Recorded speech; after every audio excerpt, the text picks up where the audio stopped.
Well, have you found yourself sniffling and sneezing a lot lately? It's a tough year if you have seasonal allergies, as spring allergies are still going on. Summer allergies are picking up as well. Doc McGee talked to a local allergy expert about the importance of staying ahead of your symptoms and the right type of treatments to actually bring you some relief.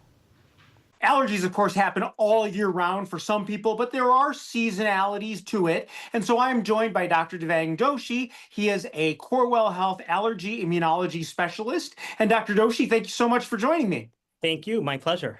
So, I started out by talking about the seasonality of allergies. Talk about how you see it in the office as far as different seasons and different sources of people's misery.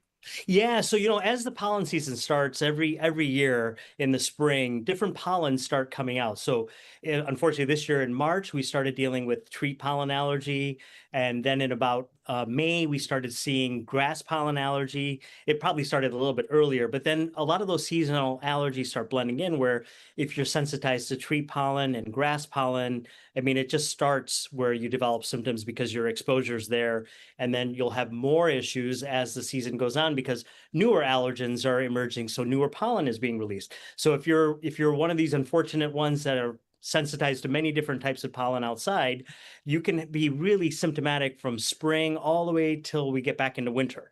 So depending on the time of year, currently we're in tree and grass season. In the summer, we get into the weed pollen season. Then we get into ragweed and mold. So it literally goes in waves, as I like to call it. There's a definite season to it. And people can be sensitive, as you said, to multiple things in different seasons, but generally speaking, it holds through their life. I mean, they'll notice peaks during specific times of the year, right? Correct. Yeah. And it all depends on how much pollen is being emitted, outside on days like warm days, nice windy days. There's probably more pollen after rainfall, less pollen, but then mold can also sometimes be more after rainfall. But yeah, you could be sensitized to many different things, and people will start serially remembering, like, oh, last year I had the same kind of thing. I have this runny nose again. I'm sneezing. I feel congested. I've got watery, itchy eyes. And it almost is like deja vu. It keeps coming back every year, like the gift that keeps on giving. Well, so given the recurrent seasonality, deja vu aspect to it, I guess, should people be more proactive about treating their symptoms, and how can they do that? Yeah, absolutely. So if it's somebody that's already been sort of tested at some point in their lifetime and they know that they're allergic to tree pollen or grass pollen and they have some idea of when their season is, we always suggest start your medicines ahead of time. That way you're ahead of the game. If you're ahead of the game, then when the pollen is out and we're starting to go outside and enjoy the beautiful weather, we're already on top of our medications and our symptoms won't be as bad as sort of working our way sort of back from that misery. So being ahead of the game is always a helpful thing if we know that. If it's something where we're starting to notice a pattern, then you may want to think about trying medicines to see first. And then obviously, if it's more involved, you should probably check with your doctor before starting any of these medicines. Okay, so as far as medications go, talk about some of the medications, and let's maybe start with oral antihistamines over the counter. What should Yeah, people think about there?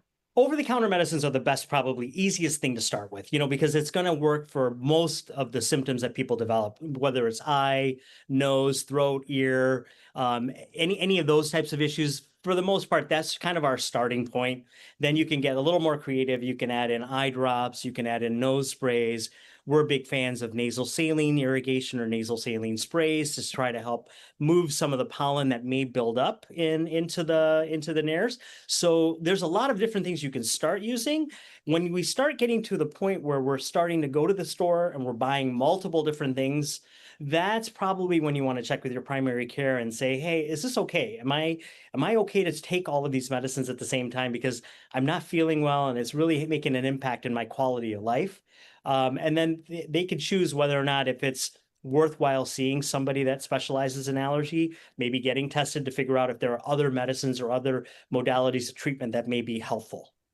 Now, I remember the days when nasal steroids, which is different than nasal saline. So saline is just a saltwater rinse, basically, for the audience. But nasal steroids specifically, I remember when they were prescription only, and now they're over the counter. When should people turn to nasal steroids, which are available like Costco even in Yeah. multi-packs? Yeah, I mean, a lot of us, it's nice that they're available and people have access to them and they don't have to get a prescription, but we do have to be very cautious with those because, again, it is a steroid. It is a medicine that you have to use regularly, but there are side effects that people can get when they use those chronically. So nosebleeds is a big issue that you can see with excessive use of nasal saline or nasal steroid medications. So if someone is using them and it's helping, great. But if it's something that you need to keep taking on a regular basis, you certainly want to have that discussion with your doctor and make sure that that's an appropriate medicine to use on a regular basis or maybe even something long term, because again, we have to be mindful of the side effects. And if someone's got other issues where they may have had nasal surgery in the past, or they may use a CPAP machine to sleep because of sleep apnea, you really need to be cautious and mindful of the kind of medicines that we're using in our nose.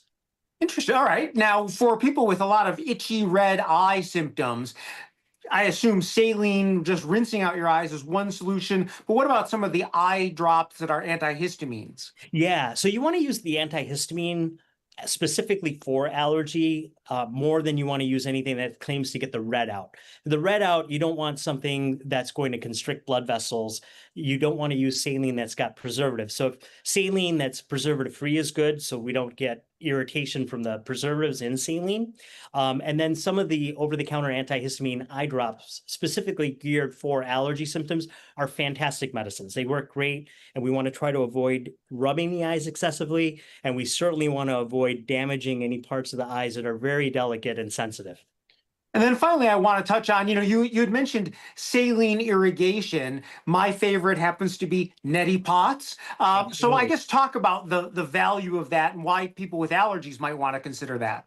Yeah, so if we think about it, a lot of the congestion, the mucus production, and things that we're getting in our nasal passages are in response to pollen, debris, and even, let's say, infections, bacteria, viruses, etc. Anything that's irritating the nasal passages or the mucosa, the lining, is going to cause a reaction where we develop swelling and a lot of mucus production and a lot of inflammation. So if we have medicines to take care of those things, but if we're proactive and we irrigated using a saline and we washed a lot of those particles out, whether it's pollen or viruses or whatnot, by washing and removing those, you're not allowing the tissue to react negatively. So we're basically being very proactive with managing symptoms rather than being sort of trying to treat the symptoms and the aftermath of that exposure. Yeah, I was just thinking it's like an oven, or a stove. If you heat something up and you let it get too hot, cooling it down after it's already causing a burn is less of a good idea than just moderating the temperature to begin with so it doesn't get too hot. Yes, exactly. I mean, same. I mean, that's the perfect analogy of it. Well, it's been really great talking to you. Thank you again so much for joining me today. Pleasure. And you have a great week. Thank you. You as well. Thanks again. Take care. You too.